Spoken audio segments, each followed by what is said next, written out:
কি বলতো, কালকে আর কি মল্লিক পরিবারের মেটআপে গিয়েছিলাম, সেখানে একটা পিকনিকের মতন আয়োজন করা হয়েছিল। তো সেখান থেকে গিফট দিয়েছে। তা গিফট যেমনই হোক, গিফট গিফটই হয়। তো কি গিফট আমি এখনো খুলিনি, তা ভাবছি তোমাদের সামনেই খুলবো। এখানটা দেখাও। এই যে মল্লিক পরিবারের এখানটা একটা স্টাম্প মারা ছিল, মানে আছে ক্রিয়েটার্সদের জন্য। তো দেখা যাক এখানটায় কি আছে। গিফট খুলতে সবারই ভালো লাগে। তা প্রথমবার মেটআপে অনেকগুলোই গেছিলাম, তা এইবার হচ্ছে তোমার প্রথম মানে আর কি গিফট পাওয়া যেটারে বলে।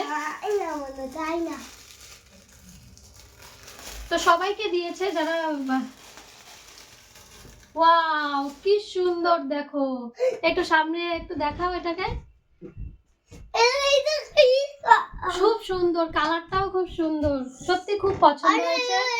অসংখ্য ধন্যবাদ তোমাদের সবাইকে যারা এরকম এত সুন্দর সুন্দর গিফট দিয়েছো, মন থেকে ভালোবাসা রইল।